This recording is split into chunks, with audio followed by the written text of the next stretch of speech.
So we've known about, and I think most of our viewers have known about this thing called vision therapy for a lot of years. And they may not have leaned into it because it's kind of like occupational therapy or physical therapy. Like it's going to take a long time. We're not sure of what the result's going to be. Yes, there's literature behind this, but it's for these specific conditions. And man, it's just like it's a big uphill battle to do this. And what I would love to hear from you, because what I think you've cracked the code on is something really unique, right? And you call it vision performance training, which is actually distinctly different than just your conventional vision therapy, which is already a step well beyond doing nothing. Absolutely. And I think you're a product of a world of learning this for your entire life that has allowed you to open up something that I think is truly evolutionary and maybe even revolutionary, right? In this whole field. And can you share the difference between those two, and maybe even just give us a little bit of a what is vision therapy, what is vision performance training, and where are you seeing those benefits? Yeah. So vision therapy, really simply put, is kind of like physical therapy for the eyes, but really for the brain through the eyes. And I'm a product of vision therapy. As a child, I had terrible visual developmental delays. I had an alternating eye turn. I had very reduced depth perception. I was lost on the soccer field. In the classroom, I had no idea what was going on. And I really struggled with interpersonal connection because I felt like in so many aspects of life, I was this turtle retreating to a shell because vision was not the dominant sensory system it was supposed to be. And it made me feel really insecure.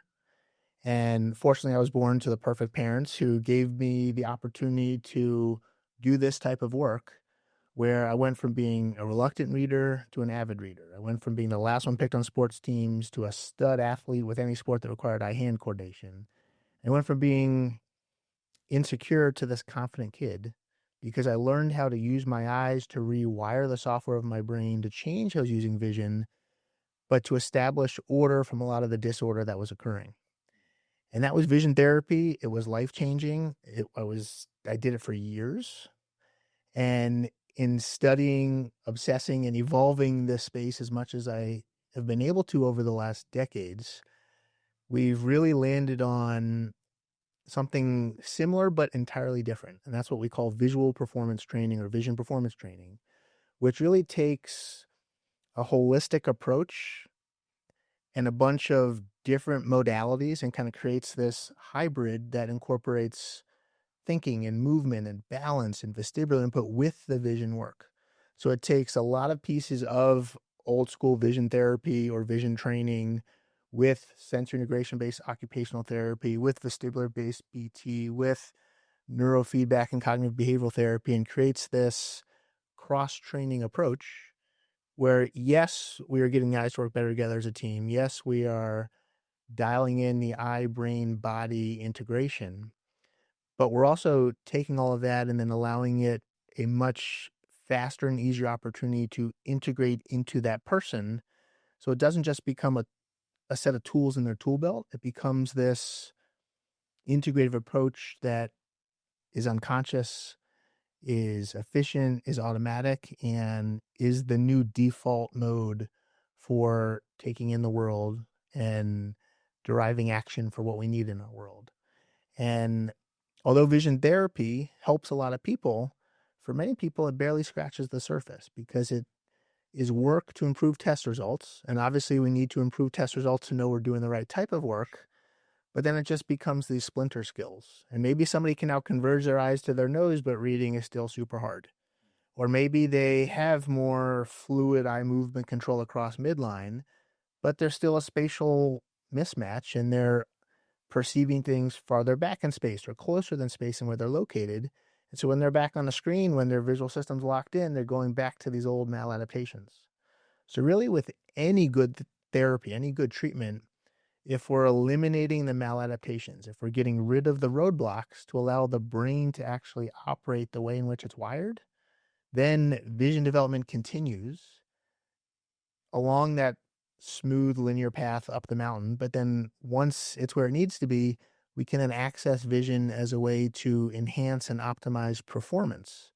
when it comes to reading and learning, sports, navigating through space, driving, especially at night when there's less visual input to make sense of, when we can not be hesitant around stairs or escalators, when we're not bumping into things or knocking over a glass of water because we're not as spatially secure with vision as we should be.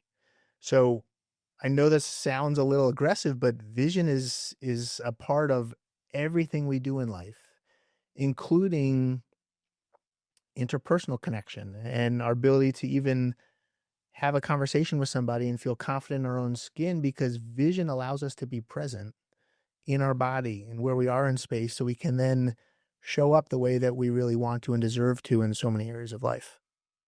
In just a second, I'm going to bring in a friend of ours, a patient of yours, and I think we're going to hear a lot about this in a firsthand account from this individual. But what I'm hearing the difference between vision therapy and vision performance training is it's a more almost like human centric, a more hyper personalized approach to this, where you're not just trying to hit a metric and raise a bar, right? You are actually saying, what is everything going on and how can we simultaneously affect all of that through directing the actual performance training on a day-to-day basis by saying, are we making shifts and changes here? And how's that affecting the rest of the system? And I think that's a really important piece for the audience to hear and for us to recognize that this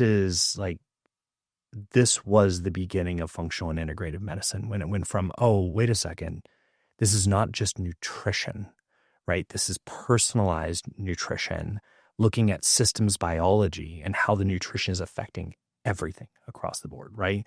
Then all of a sudden we're like, whoa, this is a whole new thing. So I see this, I know you and I have talked about this, but I see this as the beginning of something completely new in the field of, alternative, holistic, regenerative, longevity medicine, whatever we want to label it. You're coming across something that is so profound in the way that you are personalizing that and that approach that you're taking.